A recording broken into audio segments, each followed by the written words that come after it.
Amérique du Sud, côte Pacifique, Pérou. À la frontière de la Bolivie cette fois, où à 4000 mètres d'altitude on découvre une véritable mer intérieure. C'est le lac Titicaca.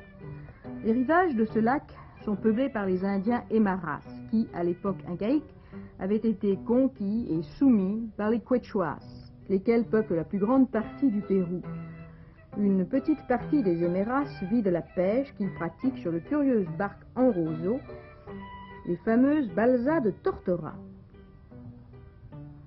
Plus encore que les autres Indiens, si cela est possible, les Aymaras raffolent de fêtes qui leur permettent d'échapper à la tristesse sans espoir de leur existence.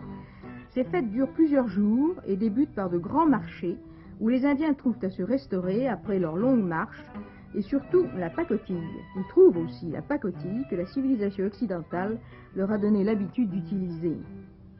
Là, entre autres, ils trouvent les colorants qui leur permettent de teindre eux-mêmes leurs vêtements qu'ils fabriquent encore aujourd'hui entièrement à la main.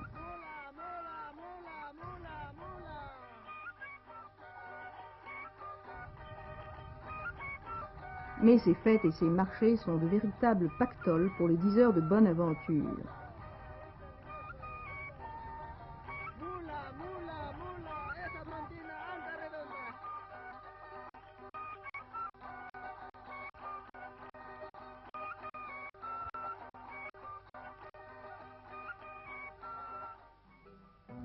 En voici un de ces diseurs de bonne aventure. Il a eu, lui, l'idée ingénieuse de faire tirer la dite bonne aventure par des perroquets et même par des singes.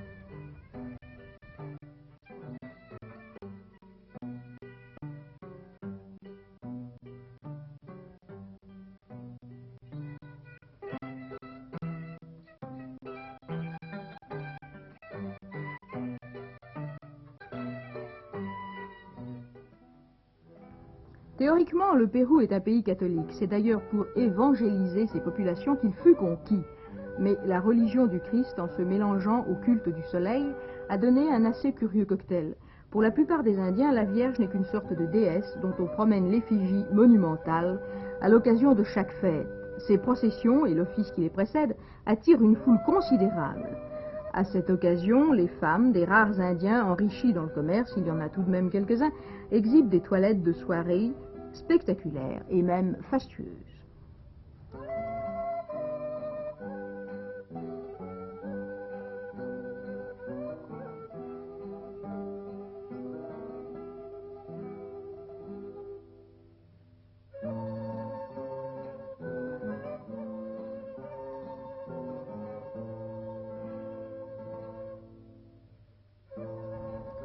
L'intérieur du Pérou est un pays presque entièrement indien, mais il a été profondément marqué par la culture et les traditions espagnoles. L'une de celles-ci est la coutume des corridas. Il n'y a pas de fête sans combat de taureaux, mais il s'agit de corridas pour rire, vous allez le voir. Ces corridas ne comportent pas de mise à mort. Et d'ailleurs, personne ne les prend très au sérieux.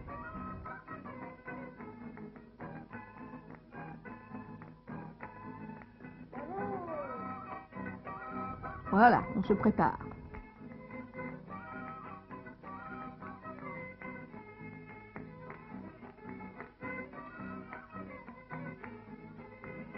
Il arrive cependant qu'un péon se fasse encorner dans un coin. Mais en général, les taureaux ne sont ni très lourds ni très braves. Les passes ne durent jamais bien longtemps. Car lorsque ce n'est pas le taureau qui s'enfuit, mon Dieu, c'est le toréador.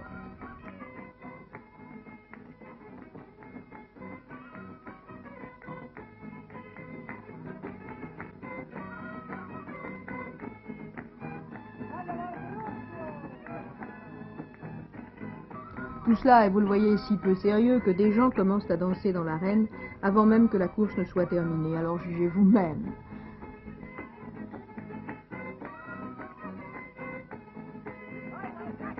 Ces fêtes durent 4 ou 5 jours et comportent toujours un grand défilé en costume. Ceux-ci sont très beaux et très anciens. Ils datent de l'époque coloniale où un flot de richesses coulait sur le Pérou. Ils sont d'ailleurs portés par de jeunes métis propriétaires terriens, descendants plus ou moins directs des conquistadors espagnols. Ils exhibent sur eux toutes les pièces d'argenterie en leur possession, les plats et même les cafetières.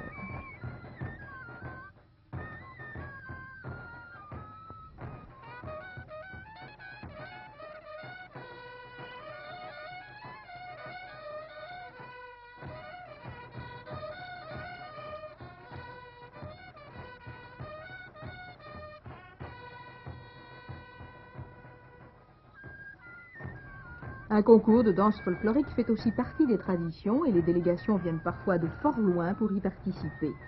Ces danses et ces costumes ont un caractère symbolique aujourd'hui difficile à déchiffrer. Dans l'ensemble, ils veulent mimer ou ridiculiser des événements ou des coutumes de l'époque coloniale.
Le fouetteur fouetté ou quelque chose de semblable.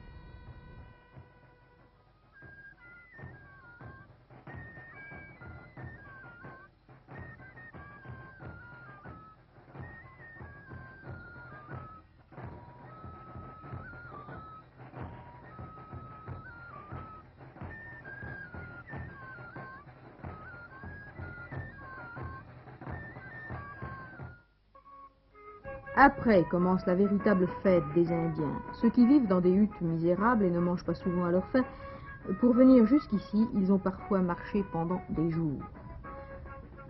Et alors, ici ce sont des images un petit peu particulières. Vous les voyez arriver, ces Indiens. Ils sont tous déjà à moitié ivres.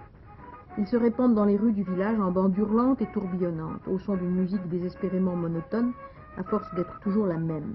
Ils tournoient sur place inlassablement pendant des jours et des nuits. Ils arrivent ainsi à atteindre une sorte d'extase qu'ils recherchent avec l'énergie du désespoir. L'eau de vie extraite des déchets de la canne à sucre, la gordiante, coule à flot. Les jours de fête, les Indiens en font une consommation absolument fantastique. Pour filmer ces images, Lionel Terray a dû cacher sa caméra parce qu'on lui lançait des pierres.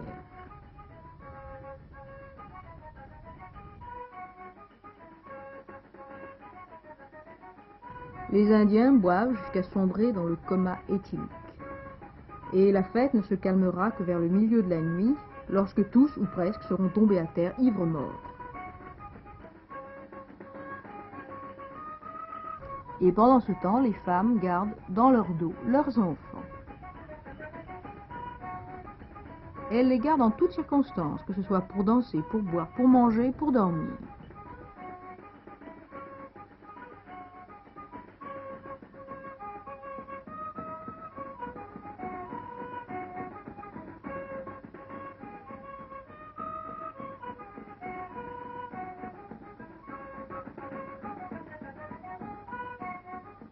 Ces images peuvent peut-être paraître cruelles,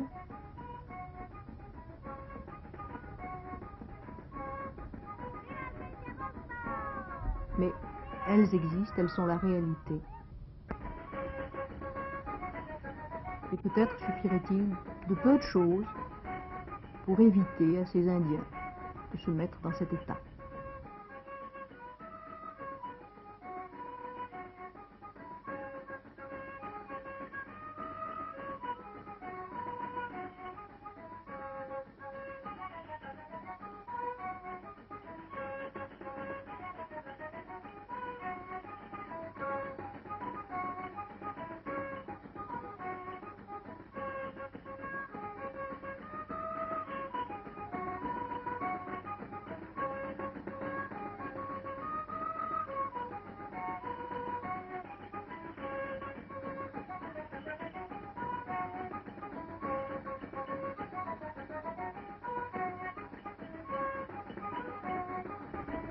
Elle repose.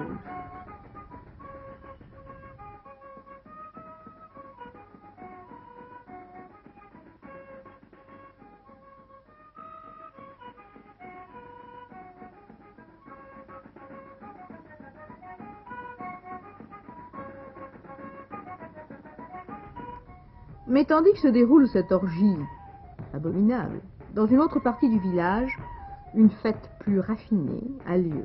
C'est la fête des Colos, les métis propriétaires terriens, ceux qui tiennent dans leurs mains l'avenir du Pérou.